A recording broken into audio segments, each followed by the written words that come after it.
Okay, we're good now.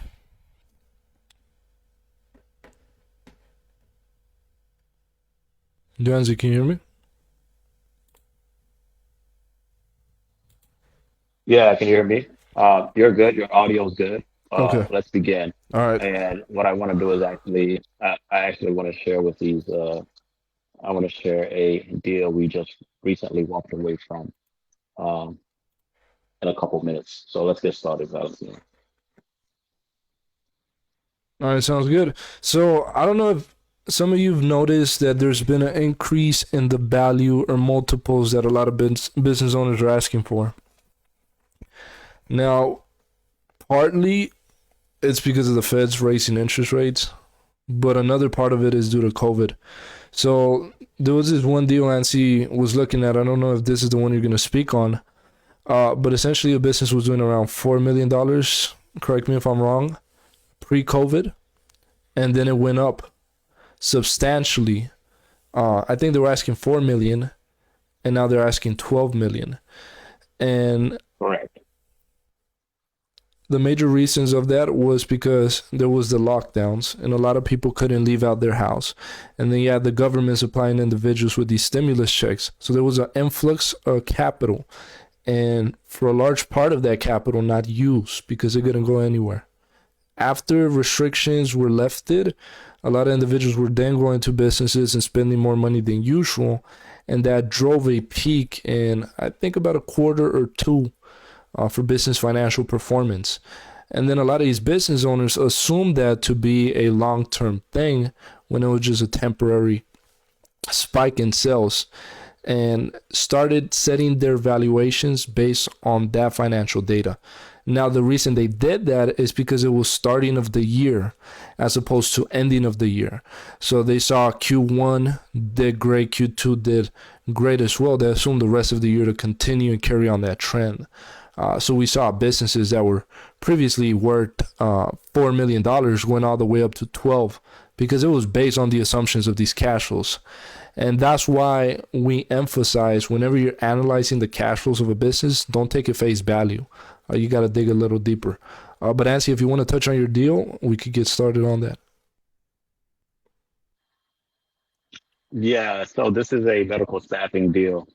Um, we actually engaged a little while back. It's been about 2.5 years since we first engaged the deal. They were looking for 4 million. And like Valentino said, there's a rise in valuations, but it's industry specific. This medical staffing deal, it makes sense if you look at it on the surface level that the valuation would be driven due to COVID-19 because mostly hospitals and physician practices were understaffed because, well, for one reason or another. Maybe some of them were required to take the vaccine, and maybe some of them just couldn't take the overwork and being stressed out, so they left the work environment. But you would assume that's a good reason to drive valuations. But after COVID-19, things are normalizing. So right now, the company was doing about, I believe, in revenue, about 12 to 15 million in revenue. And they came from asking 4 million in late 2020, early 2021, to asking for 12 million in late 2022. And that's not a normal. And you're going to see a lot of that in medical staffing and home health agencies. A lot of these agencies, these healthcare agencies, they're asking for 5 to 7 multiple. But you have to really understand and you have to really outweigh the pros and cons. Is this something that you can actually structure out for where the seller accepts it? And are you confident in your management team that you're going to be able to grow a company that's severely overvalued, where the seller is just looking to cash out at the peak of the market, which right now that is 100% of the players on any seller that has a medical staffing company that's looking to exit. So it just depends on how you're going to structure the deal and if you're really willing to take on that kind of a risk because your investors may not want to. But just keep your eyes out for some or certain industries that are that are asking for a high multiple right now. make sure that's not a COVID driven valuation. And one question you could easily ask the seller to basically see if it's driven by COVID-19 or not. Simply ask, do you believe the company could achieve this level of growth in this short a time frame had there not been, had we not been in the COVID-19 environment, right? So COVID-19 was an anomaly. This isn't something that we could expect to come around next year, next 2 years, next 3 or 5 years, right? At least not what we're seeing. So it was such a freak or such an anomaly. We can't really base, or uh, we can't really add the COVID-19 to future valuations and just give it to a seller. So simply ask, do you believe you could achieve this level of growth had it not been for COVID-19, if you were not in this environment, right? If they don't say yes, and actually break down why they believe that, and if the last 3 years of operations doesn't reflect that, future growth or the present growth, then it absolutely is a COVID-driven valuation. But these kind of deals you want to approach differently. The kind of approach that we're taking with this deal is very different than something that we would approach as opposed to, not having a higher valuation, not having something that's driven by COVID-19. So we just want to talk a little bit about what we're seeing and some of the things or some of the strategies that we're using to kind of combat these high valuations in healthcare. Some of you are not in healthcare, so it won't apply to you, but the environment, the state the environment is in, and the higher valuations that are in other industries, in art that are in other industries, excuse me, that you need to take a closer look at because the environment is the environment for all of us. So if it's down for everyone. That's what we're seeing, right? So you have to understand that certain factors drive these valuations that are in different industries and how you could combat that when it comes to structuring a deal that's going to be accepted by the seller. No, absolutely. Two things I want to touch on that. One of them is, let's see, all right, yeah. One of them is in regards to negotiations. A lot of individuals can think or assume that they could come in on that high multiple, lock it in that price, and then drive it down with due diligence. I've been analyzing this approach because it's one of the most common gurus tend to employ. Just lock the deal in regardless of the price, and then you're going to drop it down with the valuation. I think that is very risky. It's very risky, especially if you're a first-time buyer, because you got to take into consideration the fact that most of these business owners have never sold a business, and it's their first time doing it. And they have an emotional attachment with their baby, and they have an emotional attachment with price. What I mean by that is, say they're asking for 12 million, and you know damn well that it's not worth 12. It's worth 5. And you tell him, well, we can do 10. Well, he's going to expect 10 or close to that 10. And this error a lot of people doing, they never lock in deals properly. So you give that offer based on 10, of course, it's subject to due diligence. But then say we employ in-house due diligence, right? And we're able to drive it down to 5. Well, you come back to the seller and you tell him, well, we thought we could give you 10, but after due diligence, we realize it's 5. More than likely, he's not going to accept the new offer. What he's going to do is he's going to end negotiations if he can't salvage it, and he's going to go and shop that 10 to whoever can offer him that amount or closest to it. So Yeah, but don't you think that's like someone so that has poor rapport built with the seller though? Like, I mean, I've been in situations like that, and they didn't immediately walk away. It was more like, hey, what can we do? Because what you have to identify before you get into all that, like, what's the reason of sell? Like, better than anyone.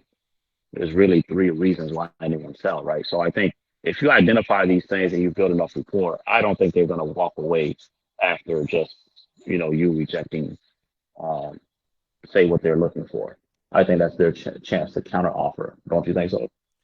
yeah, you are right. Motive of sale is usually going to be money. And I saw it with a deal, individual was asking for 2 times revenue. Cash flows was like 1/5 of that. So that was a 10 times multiple. So I mean, when it's money Okay, related and but cash sell, Say that again. But what are the three reasons why anybody would sell a business? That would be time, money, or expansion. What do you mean by that? Okay, so time is I'm looking to retire. I'm getting older. I have a business. I got to think about my future, myself, my grandkids, if I have any. Right. They're in their golden years, right? Right. So you don't want to waste that time in a business. Sadly, only 30% of businesses have a succession plan in place or have a guideline to a succession plan. That means most people don't. Right? So those are one of more most preferred businesses to purchase. Motive of sale, if you narrow it down, is just going to be retirement. They're older and they need a cash out or an exit. The second one would be expansion. Expansion is usually, okay, I'm 40 years old, I'm 30 years old, whatnot. My company is at a mature stage and I want to implement more growth. I want to breach that ceiling. Or I'm a young startup and I need an infusion of capital. Preferably, I like to work with more mature companies because what we would do is bring in capital and expand upon what they already have, as opposed to a startup company that's just figuring out what it's doing. In these cases, we would do equity holds. Now, for the time and the expansion, the price they have in mind really doesn't matter. Regardless if they're asking 5 times more than what we're willing to offer, we can always shop the price down because there's that leverage, and the leverage comes in the structuring. As opposed to money, most of these individuals, and this goes mostly for broker deals, you're not going to drop a 10 million broker deal down to 5. No way. Because it's a money play. And they're already, regardless if it's time, money, expansion, a lot of these brokers are looking to bank in on that commission, and they don't want a lot of structuring because that affects it.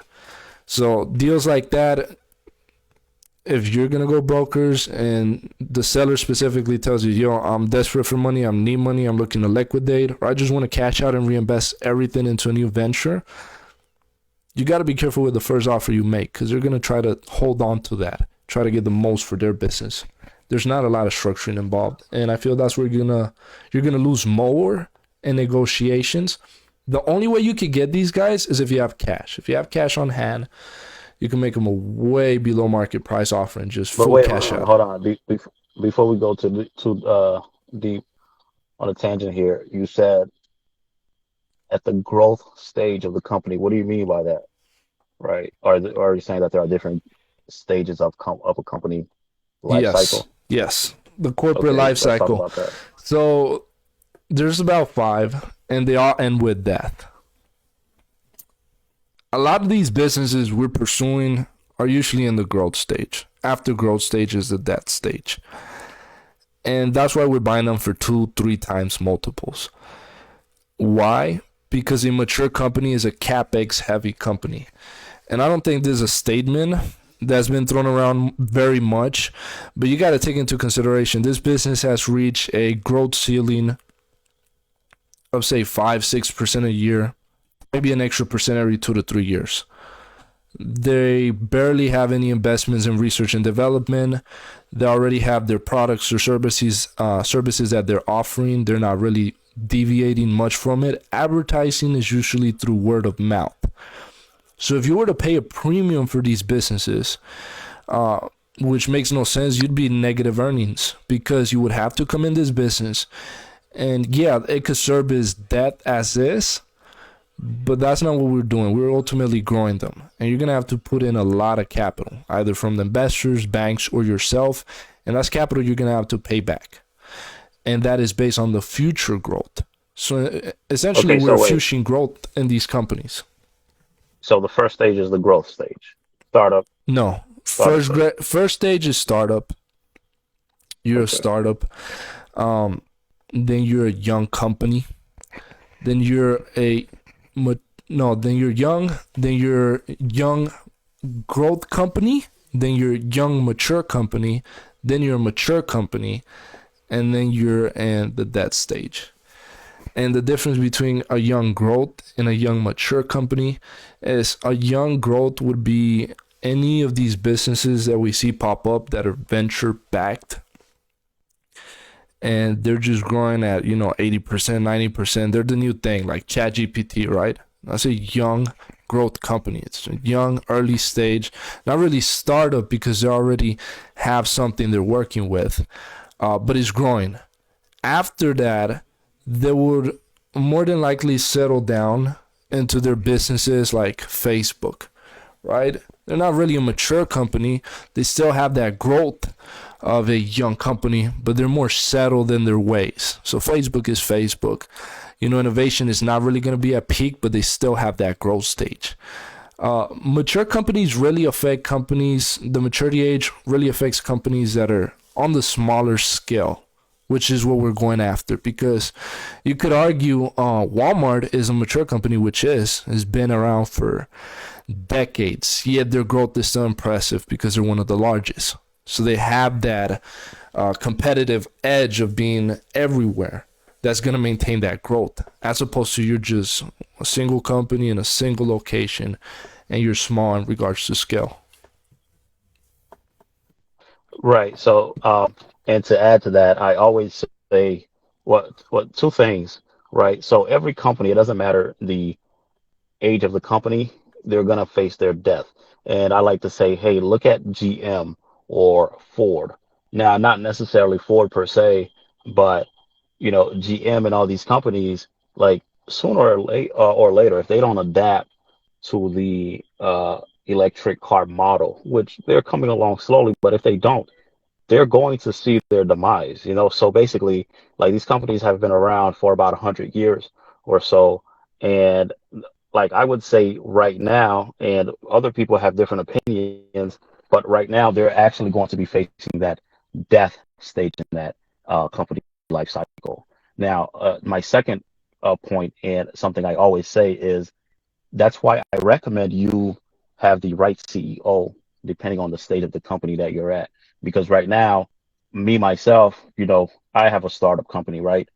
And the CEO that I have is specifically a CEO that grows startup companies, right? So I did not want some guy who takes companies from 600 million to, 10, 20 billion or whatever the case is and beyond. That's not what I needed. I needed a startup CEO, somebody who has that experience starting from the bottom and getting us to that closer to the young startup and getting closer to that maturity stage, right? So you guys have to be careful not to play CEO or play a role that you're not really suited for. Obviously, you can get experience as you go along, but just make sure you're hiring the right CEO for the right stage of your company. And if you're a startup or you're at the seed level and you're a startup, you absolutely need to have a startup CEO to make sure that you guys are taking the proper steps and be aligned to succeed past that 5 year mark, right? Which is kind of the testing. 5, 6 year mark is the testing to see if the company's going to make it or not, right? So I just wanted to add those 2 points. Just be careful of the CEO that you hire at what stage, or even if you're the CEO, are you the right CEO? Do you have the proper knowledge for you to be the CEO at this time, at the stage of the company? Gentlemen, this is Kurt. I have a quick question. When Sure. you're talking about maturity, what about situations where the industry is mature? Meaning, let's say if you're in transportation, let's say like freight, Hmm. where you're looking at a company, the numbers look good, but to your point, it's not a, it's not necessarily a huge growth industry, right? It's in that business. I've been in that business before. It's relationships. It's getting business from the shippers directly instead of brokers. But the numbers are never really uh, outstanding. But you can make some money in it because it's a numbers business. Where if you Yeah. get Okay. So contracts, it works. right. So with that, all right. So that's a contract heavy industry. I know I have a couple friends who are truck drivers. One of them, I think that he's getting his authorities, right, to be able to, he's getting Right. his authority to be able to have other people under him and stuff like that. Correct.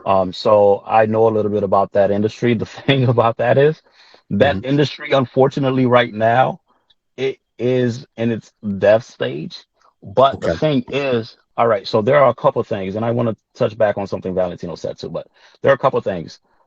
It's in its death stage, but how do you live as long as possible in something that's dying? Or now, don't confuse stagnant with dying. That's something that people often do. A dying industry versus a stagnant industry are two different things. But either way, they both produce kind of like this similar effects. How do you combat those effects, right? Which you usually see in low profit margins and stuff like that. Now, how do you combat it? Innovation. So with the transportation, I mean, keep an eye on Tesla. The reason I say that is because, he is aside from, I can't remember the company that made huge promises with their hydrogen trucks, but never went anywhere, actually was a giant scheme. I can't recall the name right now, but keep an eye on that disruption from Tesla. I know the date has been getting pushed back year and year and year for the delivery of the Tesla semi, but keep an eye on that because that right there, if he's able to deliver the range that he's saying on the charge, then I believe, per weight, as far as especially the contracts that you guys get, you may be able to see a little bit of increased profit from the efficiency of the truck and the amount that you're able to make per contract. Just keep an eye on that. But as of right now, I would say you have to pay attention to innovation. And one of the things that is being utilized right now is in AI. Now, I haven't been keeping up to see exactly how AI is being implemented into, the transportation industry. But for it being stagnant like that, right, you just have to look at innovation. There's nothing else to it. If it's dying, if it's stagnant, innovation is the only thing that's going to keep you afloat until we have that major disruption that you could, take a part in. And hopefully you're one of the early adopters to that. So, but as far as the transportation industry right now, that's the only thing that I've been seeing that you're able to combat it. Again, unfortunately, I'm not in it enough to be able to give you insights on how AI is affecting it right now with efficiencies or whatnot. But by far, it would be innovation to be to outlast your competitors in Let any me, stagnant or dying industry. yeah, let me hop in on that. In regards to industry, you always got to take a look and differentiate if it's something that is necessary for humanity or if it's just a want. Transportation is a necessity. So, like Ansi stated, it can go stagnant. And there is that corporate life cycle with industries as well. But I would argue that the stage after that is innovation, right? Is bringing it back to life. And the only way you can do it is by developing new ways of doing business. And you can see that with industries. Industries also undergo disruption. There's industries that are growing and maturing, like the media industry back then with what was it, Blockbuster, and then Netflix came in, just out innovated them out the competition, out the market. So you got to keep that in mind. Just because there's been a way of doing business and it's been for the past 50 years, doesn't mean it'll continue for the next 50. And that's when you should start preparing about adopting or being an early adopter of new technologies. Understood. Thank you. Yeah, any other questions anybody has, feel free to ask. We're here to help and provide you insights. But you just got to take account into, and there's something I tell people, you got to think a little more into your growth strategy. How are you going to grow these businesses? Obviously, everybody talks about roll-ups. This is the standard. I disagree with roll-ups. Me and Nancy, we talk about, one-stop shops, buy and builds. Now we got our new self-sustained supply chains. But you just got to think about the overall bigger picture. Because a lot of these businesses operate independently, and if you're able to fuse them together, but not just as is, but grow on top of them and implement new innovations. And there's one great way to innovate for those that want to find problems in the market.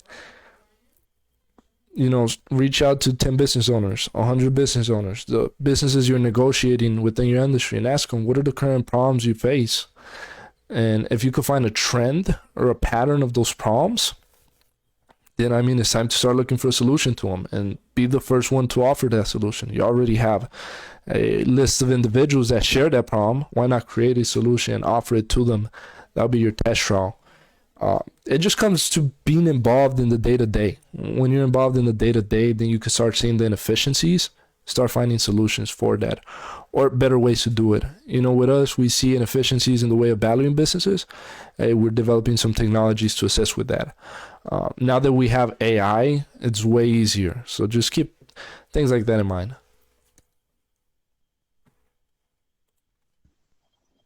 Okay, understood. Yeah. Anything else you want to add, Nancy? Nah, now let's move on to the next All right. section.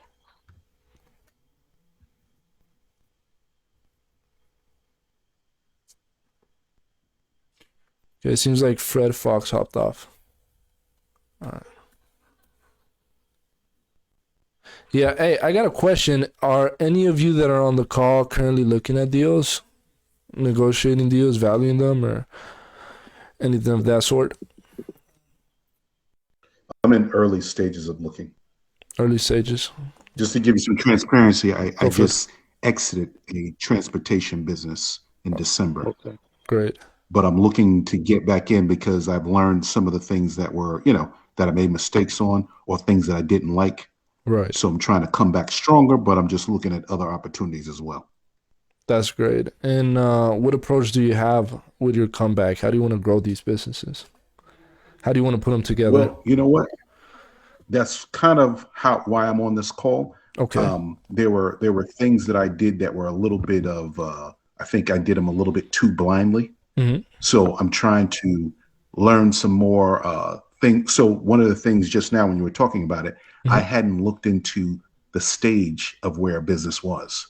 So I Right. was looking at more of the vertical that I want to play in, but I Right. hadn't really thought of, okay, really, how do I make this grow besides adding on, right? Right. Besides rolling up more Mm-hmm. businesses under that.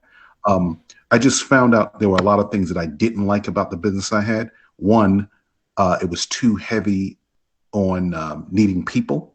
Okay. So I want to lessen that. Also, I was looking at the assets that I had to keep on buying and repairing. Mm-hmm. So just looking at different things, ju- Right. so I haven't to answer your question directly. I'm still defining some things, but I'm just Okay. looking at numbers, looking at different things, and hopefully something will, Hey, if you come to like, mind. So let's see if we could provide you some clarity. Share with me what you're yeah, currently going through, and I could give you some insights, Nancy, as well. See if we could help you with that. yeah. And then just adding on one other thing that I had looked at recently that at Mm-hmm. least piqued my interest. It's medical, but well, I guess it is medical. I had looked into a chiropractor slash I forgot what else they call it. Not I guess it's kind of sports therapy chiropractor type Right. business.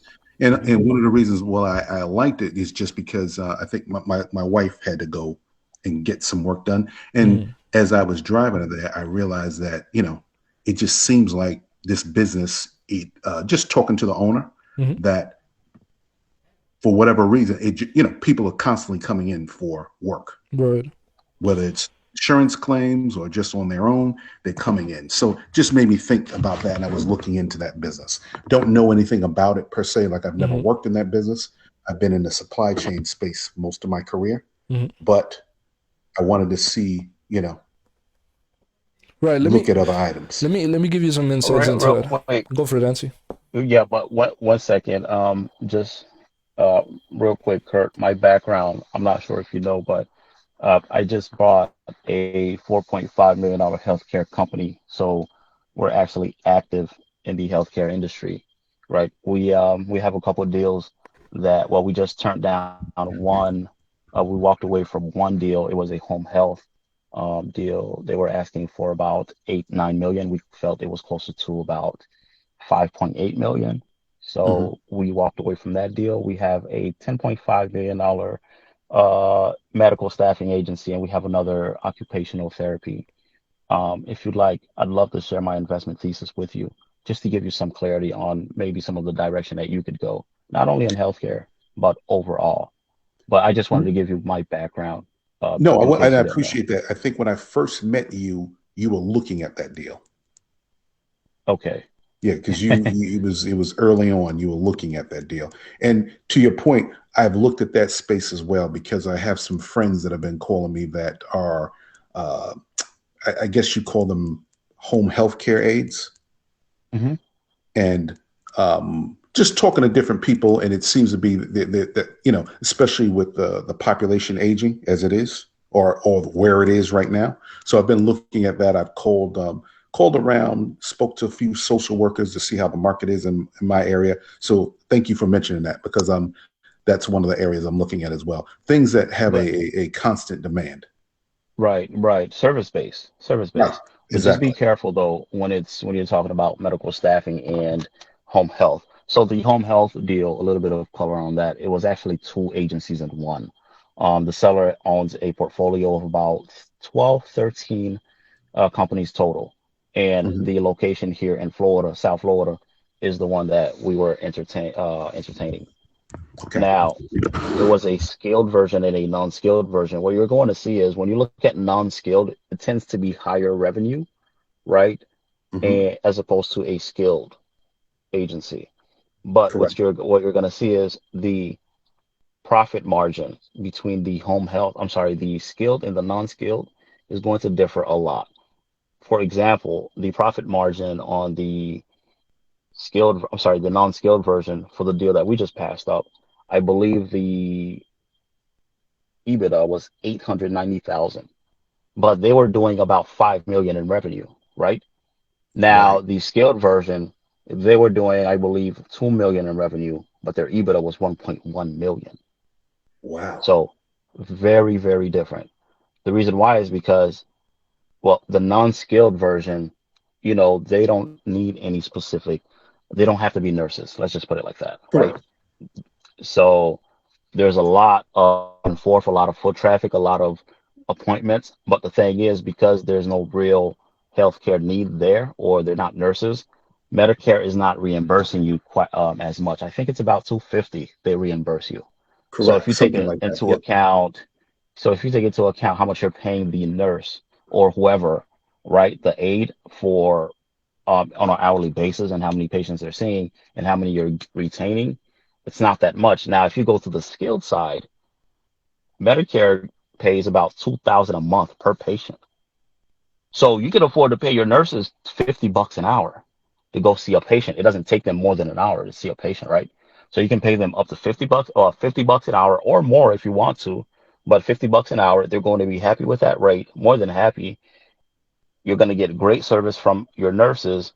Your clients are going to, well, the patients are going to be happy, but you're going to retain a lot more, so hence why your But profit now, margin is a lot Nancy, more. quick question. Don't Yes. you run when you dealing with skilled labor, don't you run the risk of finding skilled labor as well? When you Now, have to replace them? again, Valentino, you hear that? That's something Yeah. I believe Valentino and I was talking about just today, when it comes to the staffing. That is the thing. It's supply and demand, right? So there's always the demand there. It's just the supply. And this medical staffing agency that we're looking at, and it's travel nursing, that is the number one, that's the most important person in the company, the Right. person who recruits the nurses. So yes, it is a challenge getting nurses, but you have to have someone who's really, really great at recruiting, and that is the person who's going to be the lifeblood. But as long as you keep that, you have someone who's really great at recruiting, dude, you really shouldn't have an issue. But as we know, that is that's every Yeah. agency, So right? That is the problem. yeah. So just to switch back with the transportation business, the biggest problem Yes. was finding drivers. So when I first started, it was fine. COVID, to your point, when you were giving an example of COVID, we grew tremendously. We were at 20 drivers, we grew to 43, Hmm. but we could not find the quality because, right, you need a driver. You think of drivers and you're like, oh, you're driving a truck. No, safety. You need drivers that are on time. And that is hard to find, drivers that actually take their job seriously. So that was the big one of the biggest problems when we were running where everybody was delivering on time. Yeah, you're not gonna become a billion, but you will make a good living. When you have to constantly find drivers, it's a struggle. And that's when you mentioned the skilled labor. The reason why I was looking at the non-skilled labor, I figured that, oh, well, I can at least find, I can find 100 of those people to go through. Where the nurses, every time I look on TV, I'm always hearing about nurses. There's a huge Right. demand for nurses. So that's Look, why. let me share with you something you could do to actually um, what to actually add to your growth. One of the growth strategies you could look at. This is something that we're actually looking at right now. One of our growth strategies. So the owner, he doesn't have an office. He works from home. So we were like, well, why don't we build a location? Why don't we look for a location or build it? I would rather find a location. So we're looking for a building, that's big enough, maybe 4,000 square feet or so, right? And add room. So we're basically trying to have the admin office for the staffing agency inside of a practice. See what I'm saying? Because Right. if you're looking at the agency itself, I'm sorry, not the medical staffing, but the home health agency, yeah, you can have the non-skilled version, fine. So have your admin office, but have a outpatient or have a primary care attached to it. That way, your primary care is actually, well, you can have primary care and you can add additional physicians if you have one or two extra rooms. What I'm saying is, if the seller to an agency have a admin office and it's big enough, you can actually convert it and start seeing patients. All you need to do is add two doctors in that room.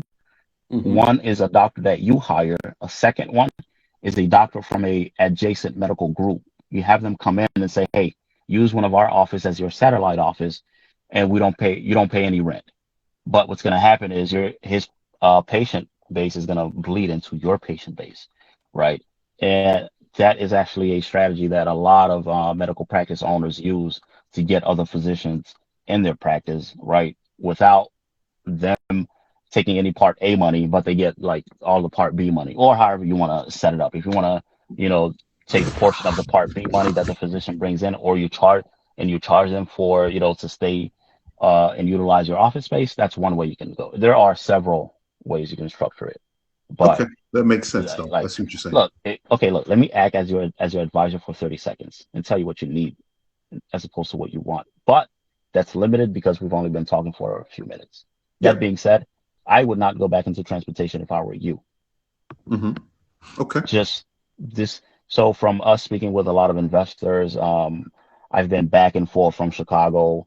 I have a few investors that not only, well, so they are VC, PE guys, and some just private, just literally individual guys who write checks, wealthy guys. They're not asking about anything about transportation. The hot thing right now is cannabis right now is hot for some reason. Why? Cannabis, yeah, I have no idea why, but it's really, really hot right now. Like I'm in a group of investors that is Hmm. literally all they're talking about. Tech is going to always be hot. AI is on fire right now. Med tech, right? And dental labs. I think you mentioned something about dental labs. Oh no, chiropractor. You said something about chiropractor, Yeah. but dental labs. We have a group, an investor group who's looking for home health practices. And they're looking for internal medicine. So right now, healthcare, fintech is always going to be hot, but I'm talking about right now, the Right. main focus we're seeing from investors, it's cannabis, healthcare, specifically medical practice, med tech, AI. It's definitely up there, right? And tech. We're not seeing anything with logistics or any of that. You know what I mean? Gotcha. That's not Gotcha. what's hot right now. Yeah. And Yeah. if we're going to talk about funding, getting funding from these investors, we have to look at what happened with SVB. It's not being talked about right now, but within the investment community, it is right. We're still paying attention to it. We're still monitoring things closely. We're still like, hey, kind of, we're kind of like iffy, right now, trying to see if anything else is going to happen. But it did affect, well, not to the extent that we thought it was going to have, but it had a slight of an effect of, raising capital from not VC because we're not at that stage, but from PE and other institutional sophisticated investors. So we have to take that into account as well. What I'm saying is you want to give yourself the best chance of raising capital, which you will need to. Doesn't matter if you have your own capital. You want to give yourself the best chance of raising capital in the industry that these guys they have So, mandates for. quick question I have to ask you about. I'm familiar with the AI space, and what Mhm. I do know about the AI space, because I'm in the supply chain AI space, there are 10 million companies coming out every day talking about they have the next great gadget. When you're Sure. talking to investors in technology, how do you separate what's good, good from the junk? Because No, what no, I've no, no. noticed, See, nope, nope, nope, nope. See, this is okay, why you have to be in investor communities because your viewpoint is coming from a non-investor standpoint. Let me okay, give you the viewpoint of an investor. You have no idea what Chat GPT sparked among this community here.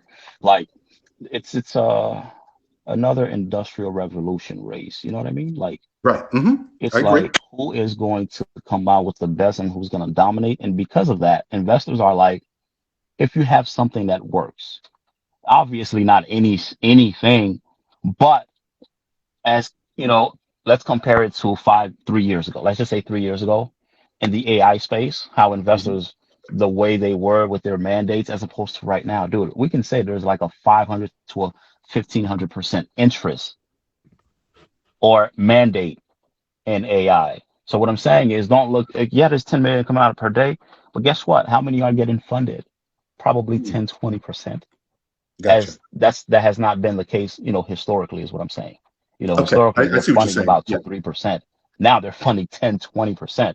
It's like, wow, because they're trying to find that next right. right? The one who's going to have the edge above the true advantage above Chat GPT and these things. I mean, dude, Elon has entered the space, so it's making it that much more sought after.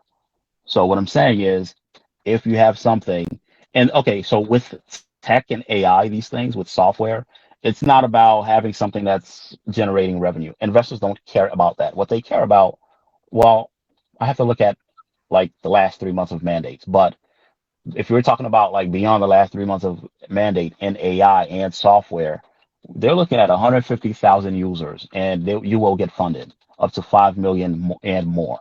That is all you need. You don't need to have any revenue or anything like that. You will Gotcha. get funded very quickly if you have a user base with the software that you have. That's all you need right now. Okay, makes sense. So I would recommend you get out of that the industry that investors aren't really excited about right now, Hmm. right? And go into something that is a little bit more on fire and give yourself that chance. You know, you never know what'll happen. Understood. Hello, But gentlemen. healthcare is never going away. This is why I chose to be in healthcare. It's not going anywhere. It's a necessity. Valentino, right? Where um what's it today? We were talking about how healthcare is one of those things that doesn't matter the state of the environment, you're going to need it, right? You're just gonna have to. That's a needed industry. Exactly. Right, right. So yeah, that would just be my advice to you, Kurt. Just get out of that industry, look at something a little bit more, kind of like you've been looking at, healthcare, maybe AI, but get you a strong team. Just get you a couple executives. That's very easy to do. You just need a CEO and a CFO, right? Because investors want to know who's going to manage the money, who has experience managing the money, and who's going to grow the money, right? So get you a couple team of people, and you shouldn't have a problem raising capital, coming up with a very compelling investment thesis and a business plan. I mean, you can do this in 4 or 5 months, man. Like I'm saying 4 or 5 months, but really, if Yeah, you want to do it, you can do it in 2 months. Like honestly, Yeah, So we'll be talking about this over the and next one few quick days. question. Yeah, one last quick question. When with technology, and especially the AI space, um, when you're talking about investors and you're looking to acquire, aren't those all those evaluations going to be super high right now, just because it's so hot? it depends on the technology, but what does it matter if you have a high valuation right now? It depends on how you structure it. I mean, obviously, investors want preferred, stocks. You're most likely going to be a C corp, so you'd be looking at what a standard of 100 million shares if you're a C corp. For these purposes, valuation, yeah, it may be high, but I mean, isn't that going to work in your favor? Okay, I just got to get my arms around that. I see what you're saying. I just got to get my arms around that No, thought I mean, process. I do like right now. If an investor gives me a higher valuation than I give my own company, I'll take it all day. You know what I mean? It's not Understood. gonna hurt. It's not gonna hurt you at all. It's kind of like, in a sense, it's like giving you money. future monies. Hey, you want 100 million right now? I mean, you want 100 million in 5 years, or you want 500 million in 5 years? I'll take the five, right? So it doesn't hurt you for overvaluing the company right now at all. And the thing is, especially if you plan on going public with it, you're going to experience that anyway. And it doesn't take much for you to go public by any means. I mean, you raise a few $1 million, you could take the company public. That's easy. Gotcha. Understood. Yeah, Okay. yeah, I would worry about the overvaluation right now. It would work to your favor, unless you're minority shareholder, then that'd be an issue. But there's no real way that it could hurt you right now starting out, unless it's unrealistic. A high valuation versus a unrealistic valuation, those are two different things. And then we are in two different realms. Then, as long as we keep it down to earth, high, okay, fine. It's like, Elon, he overpaid for Twitter, 44 billion. All right, fine. But if he offered 80 or 100 billion, then that's unreasonable. You know what I mean? Then we're talking about something completely different here. So Okay. Makes sense. just make sure you keep those two things separate. But I mean, we're always here. If it comes down to it, you can always reach out to us. But let's continue, guys. All right, I got a few points to make. This for the general public. One thing I would say is stick to what you know, especially if you have an experience and background in that. I've known individuals that have experience in construction. They're a general contractor and go out and buy construction companies, or they're in healthcare and go and buy healthcare companies.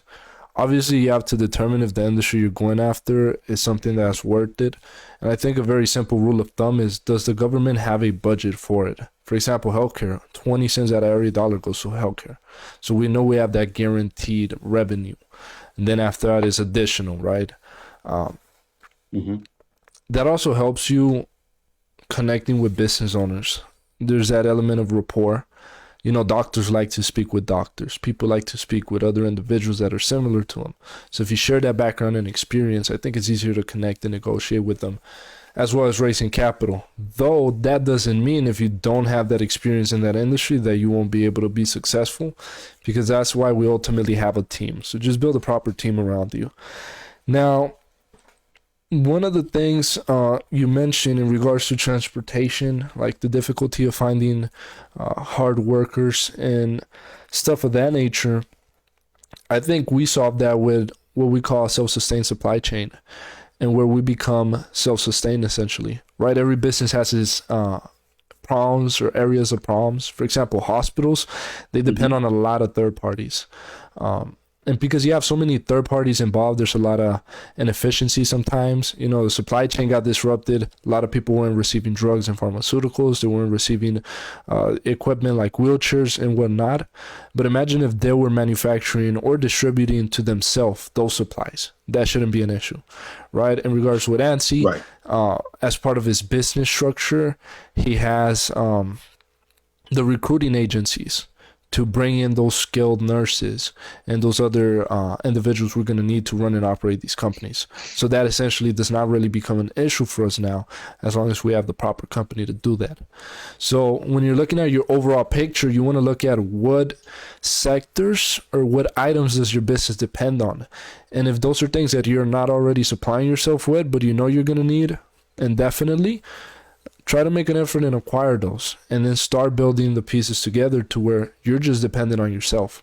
Not only is that going to create less volatility overall, but it's going to give you a greater exit value. Yes. Barrier to entry. I'm biased with it. I think a high barrier to entry is great. Why? It just opens up, it leaves the door closed for less competition, truly. If you're in an industry where anybody, even a high school kid, can just start a business and recruit a few people and get going, what are the possibilities of somebody else popping up in your area, right? And competing with your traffic share. So I like high barrier to entry companies and industries just because that more skillfulness gives me that competitive edge. Right. Again, we're buying into companies that are already established and they did the pre-work for us. So it's really not a problem. So I'd be looking at more higher entry to barrier areas of business. And again, how do you disrupt a high barrier to entry business? our industry with innovation, right? If you can't come in the market, find something to disrupt the market. That's just how it works. Yeah, I have a question. Go Y- for it.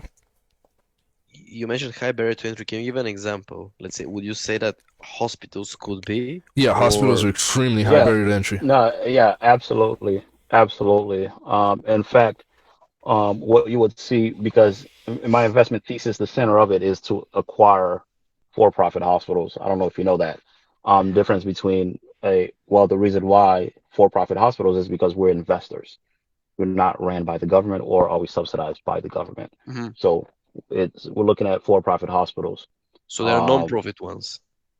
yes, there are Yeah, nonprofit hospitals and there 90% are of for-profit hospitals are hospitals. nonprofit. Yes, yeah, 90% of them, which is why, again, the center of my thesis is for-profit hospitals.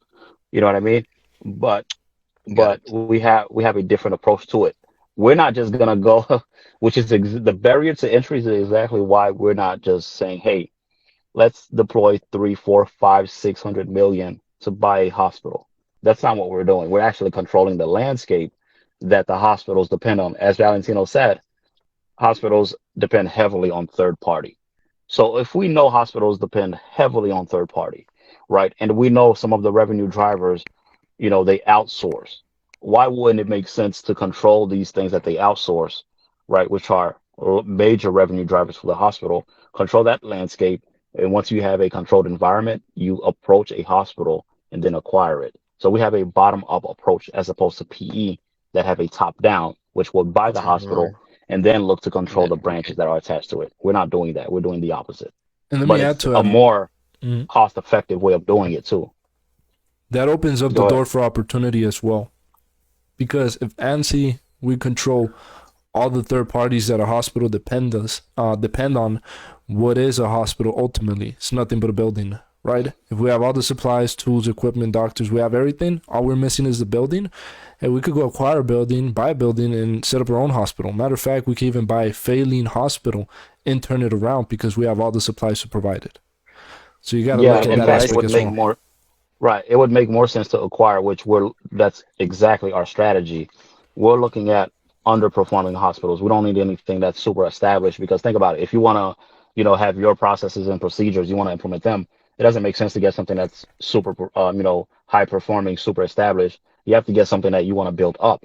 While you're building it up, you could start implementing your processes, and procedures. Another point I want to make, quickly, hospitals are super high barrier to entry. But what I just did was I took something that's super high barrier to entry and I'm turning it lower barrier to entry, right? So instead of a 5, 600 million barrier to entry, I'm taking it way, way, way down to what 60, $80 million barrier to entry, and that amount is coming from the amount of companies that we acquire that starts creating a network, right? So the way that I'm doing it, not only am I having a lower barrier to entry, but I'm actually creating things inadvertently, kind of like a physician network that, if we bought the hospital, we would get automatically. But guess what? We don't want to wait 5, 7 years to have that network. We want to have it more like in the second, third year, which is, our phase 2, 3.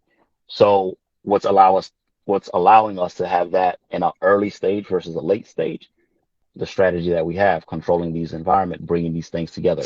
You know, Ultimately, it's about how good my management team is able to integrate everything fully and successfully. Historically, specifically mergers with hospitals, do not work out for the patient. On average, there's a 35% increase in service with no change to the service to the patient.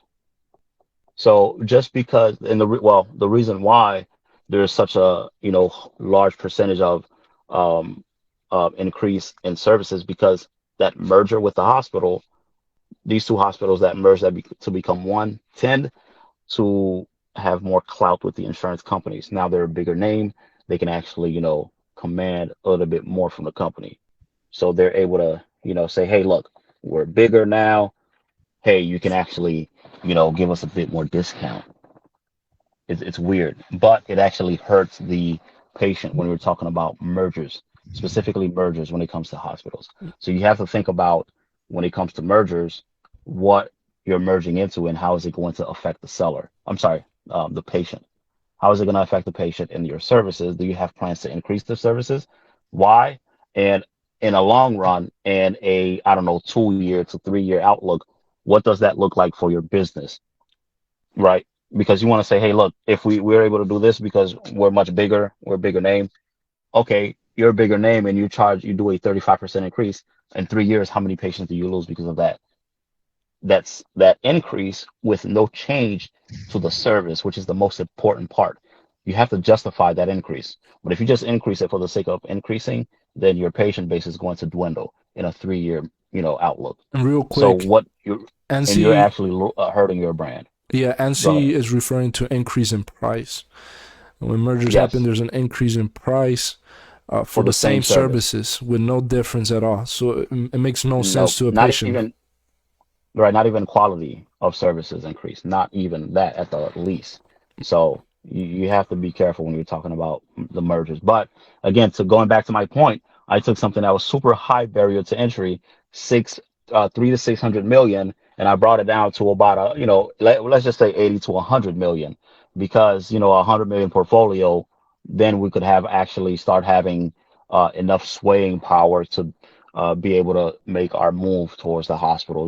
They would be depending on us a lot more. But of course, that depends on the size of acquisitions that you're doing.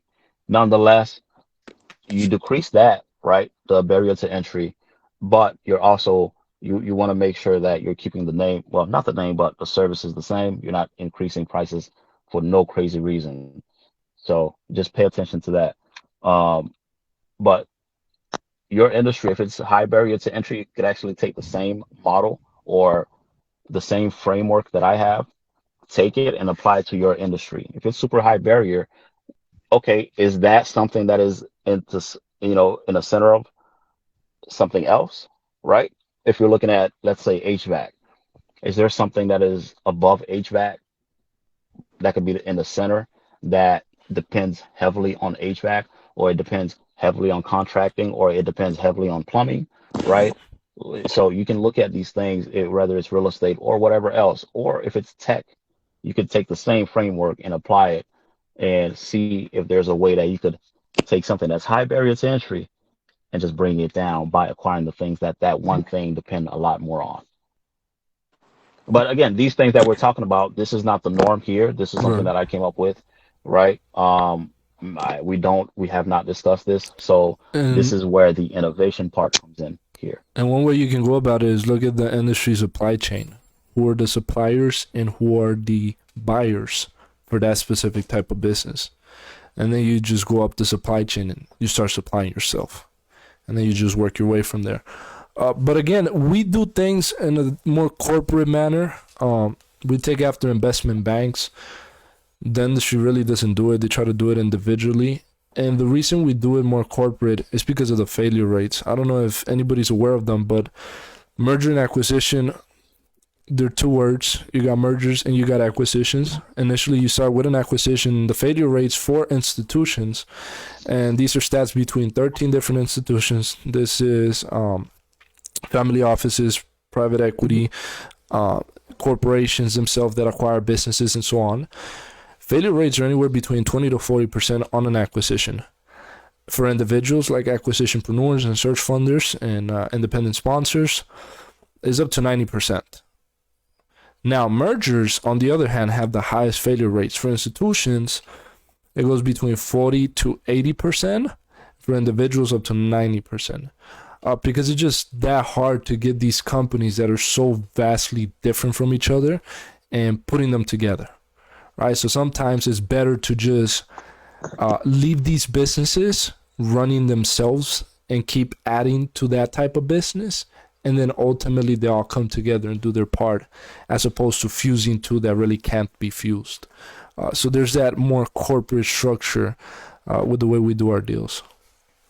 Absolutely, absolutely. So look, guys, we're gonna wrap it up in 3 minutes. Just let us know now if you have any questions or if you want to, add to any of the points that we made. But we're gonna wrap it up here. We've been going for, just over an hour. We'll be back. We'll be doing these rooms a lot more. We have quite somewhat of a plan to bring you guys a lot more content. Again, guys, we are not gurus. We do not we did not set out to sell courses and do all these things. So we've had over, I think, 130 messages of people asking, "Hey, are we coming back to make content? Yeah. What's going on? What are we doing?" So we're gonna start back. But the thing you have to understand is we're not gurus, so we do not W- put content out consistently because we're not trying to sell anything. Granted, we have a course and things like that, but we're real life acquisition dudes. So we're what we do is, we talk to sellers, we talk to bankers, we talk to investors, we do a lot of traveling.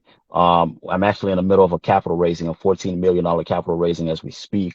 So we don't have time to just, hey, let's do this, let's put this content out and try to, whatever these guys do. So that's why we are not consistent with this group. It was not intended to, you know, come out the way it did.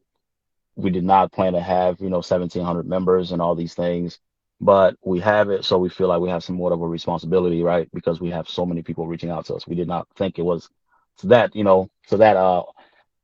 magnitude. Now that we see that, people would like to see more content from us, we're going to start back and we're starting out with 250 pieces of content that we already have lined up. And we're going to be sharing a lot more about what we're doing. Also, things that's going to help you out, practical application things that you could do.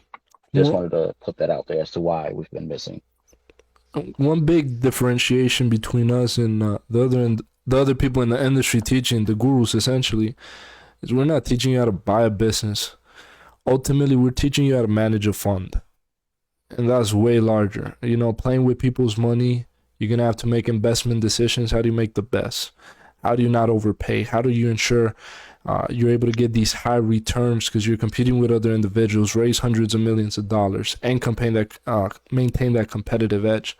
So that's why we're a lot more structured, more corporate, more detailed. Yeah, it may seem like a lot more, but ultimately, this is the path you would take to become a hedge fund manager, right? Become the next Ray Dalio, as opposed to a guy who bought two, three businesses and retires.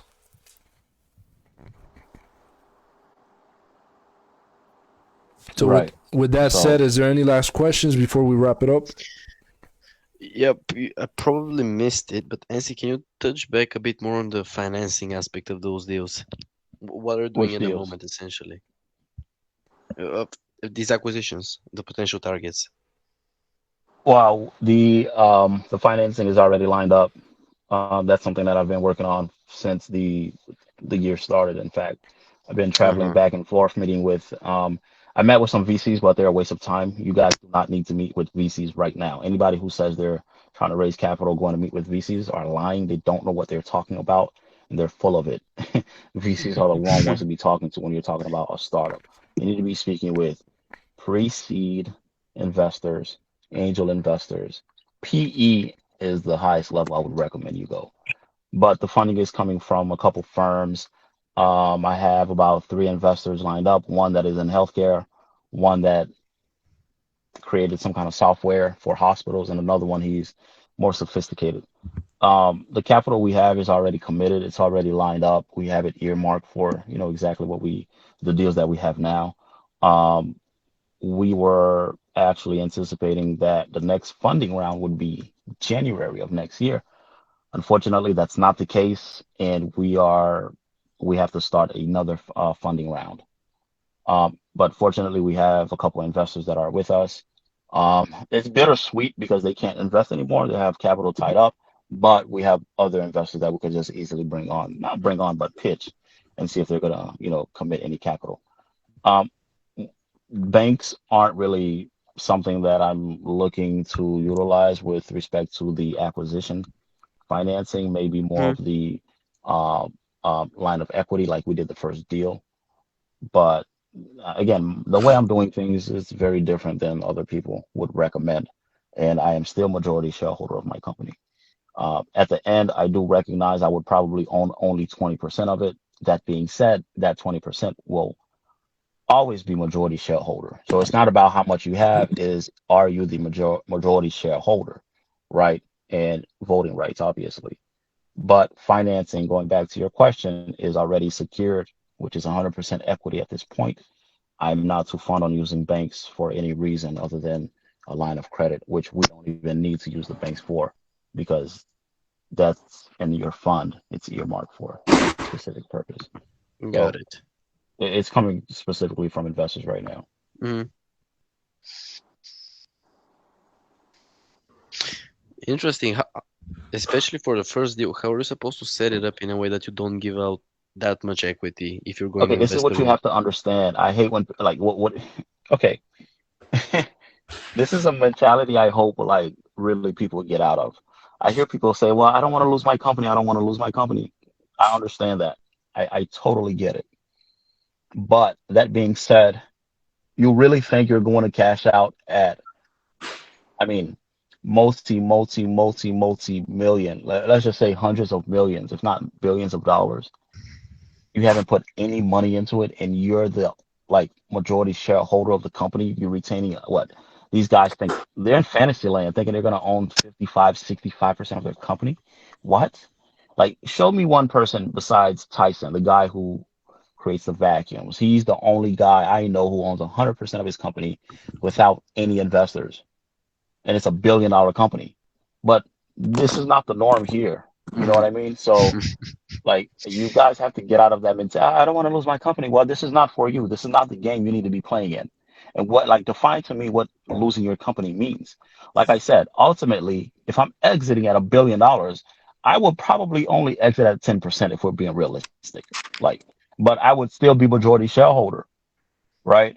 But what I'm saying is if I exit in 7 years at $1 billion and I retain 10% without having to put any capital into this endeavor initially, am I not winning?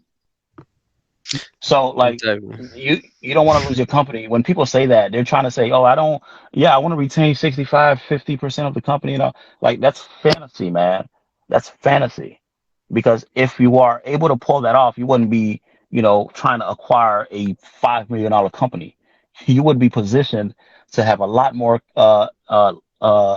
capital available to you to, actually make a move. You know what I mean? You'd be able to put on your own at least 1 million into this endeavor to make it like really having a chance of retaining as much equity as possible. But if you're not putting any money into this, right? Like, please get out that mindset of thinking you're going to exit and you own 50, 60% of the company. Unless you're just buying one company and you're going to exit. And even then, like, explain to me how you're going to pull that off when an investor is writing you a million, two, three, $4 billion check. How? See, these are people who have no experience actually doing this who talk like this. So you have to get out of that mindset.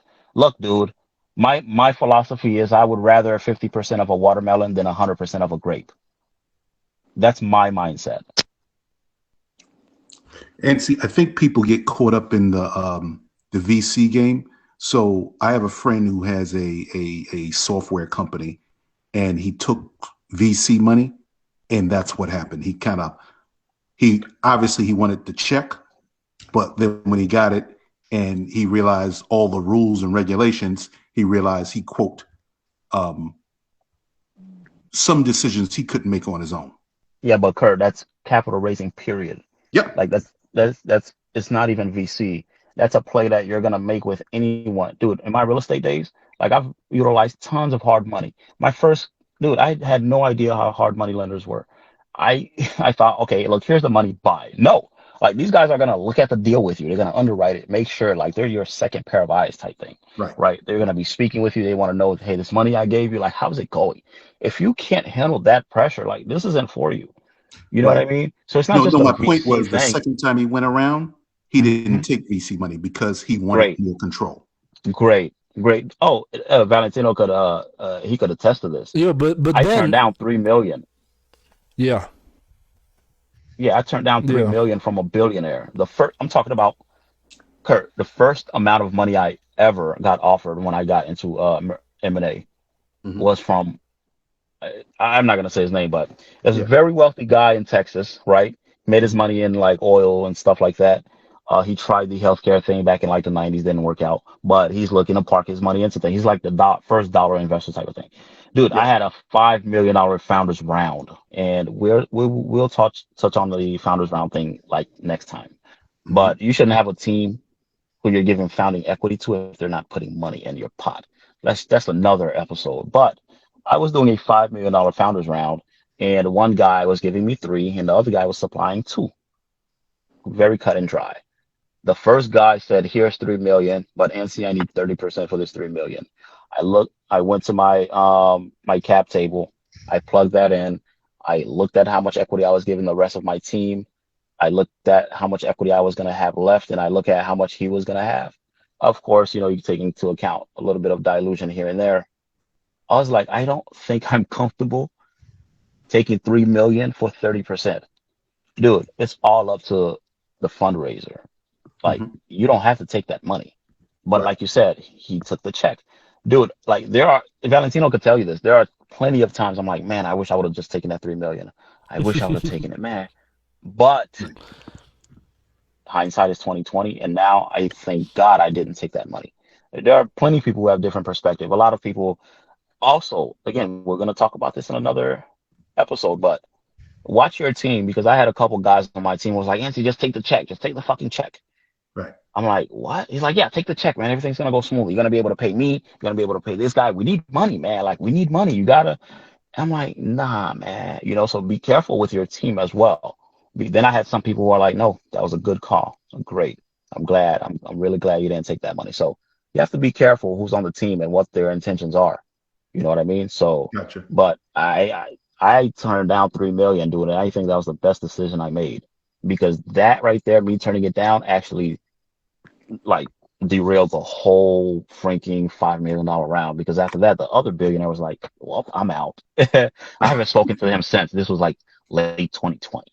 So like, don't. And there's been plenty of times I reached out and we exchanged words, but as far as him becoming a partner, he's like, no. Oh, yeah. But then Don't again, these worry are about those that. situations that make or break you in the game. You're on the Yeah, easy that's why I way could out. talk like this though. Right. That's why I know when people say certain things, I'm like, you have no fucking idea what you're talking about. Like, you need to get experience. Go do a deal. Like, go talk to real investors because, like, would you let some guy who's like, look, okay, granted, we're visionaries. We're the people who change the world. Great. But the money is is what makes it move.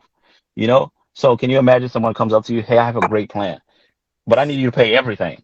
In fact, your money is going to lift this off the ground and, bring it to fruition. Right. But I'm only giving you 10%. What are you gonna say? No. You're gonna say no. Like, you're gonna tell them I need 80% of this. Be like, oh, you mean to tell me I'm the one who's gonna make this happen? Your idea is gonna collect dust in your mind without this money. All right, fine. Give me 80%. I don't care. I'm an investor. You know what I mean? So people, when they, "Oh, I want to retain most of my company, where? How? Right. How? Right? Dude, I am 100% okay with 10% at $1 billion valuation when we exit, which I know for a fact I'm going to achieve that with my plan. I'll show you guys on another episode. I'll break down my investment thesis. If you look in the group, I posted screenshots of it, but I'll explain it to you next time. Yo, but I then know for again, a fact we're going to exit at 1 billion. I gotta add real Huh? quick that regardless of all of that, we're still maintaining more equity than the search funders do. Exactly. Right. I'm not, I still don't have a job. I am still the sole, like, the head decision maker in this here. Like, if it's a no go from me, it's a no go, period. Right. So again, I don't care about the 10, 20% I have at the end. I mean, 7 years ago, it's like this. Hey, what do you want? Would you rather $2 million in 7 years, or would you rather 100 million? Fine, I would take 100 million. Like, oh, but it's gonna be a smaller percentage of equity. I don't care. You know what I mean? Like, I don't want to play these like pretend games. Like, Gotcha. who's really changing the world by themselves? And that's a very selfish way of thinking. So you're really aiming to make an impact in this world by yourself, because that's ultimately what you're saying. Oh, okay. So what you're actually saying is you're just in this for the money. You really don't give two craps about what impact is having the world positively. This is just a cash grab. All right, then you should get in line over there because we're not, this is the line for innovators and people who are actually, who want to change the world. You know what I mean? Like, sounds cliche, but hey, it's the 1% of the 1% who does it. But if it's a cash grab, oh, I get it. All right, you're in that lane, buddy. This isn't for you. You know, you just have to understand where you want to be. If you want to be over there, cash grab, fine. Buy a company, spend 2 years. I have a friend of mine who emailed me. He's like, "Hey, Anthony, I have a deal. It's doing 20 million in revenue, 2 million EBITDA. I think we can grow it to 100 million in 5 years." See, that's a cash grab, but my thesis doesn't support that, dude. I would love to do that with him. Like the deal is just sitting right there. All I have to do is put it together, present it, close, and in 5 years we grow to 100 million. I cash out because I have equity in it. I can easily do that, but it doesn't fit my thesis, right? So Gotcha. if you want to do that, just flip a company. Hey, buy it 2 years, flip to a PE or a larger group. That's fine. That's 100% fine. But just don't sell us this $1 billion exit you have, or it's so grand and complex and all this. No, dude, it's okay. Look, I just want to buy a company, exit, make some money, and go do whatever. Yo, matter of fact, That's just the more complex your business structure is, your mhm, idea, the better. easier. Yep, the easier it is to raise capital. All right, so we'll leave it Makes at sense, that. I guys. appreciate everybody on this live. There's definitely gonna be more, and we'll leave the topics for next video. It Sounds was good. insane, Thanks. guys. For the moment, I was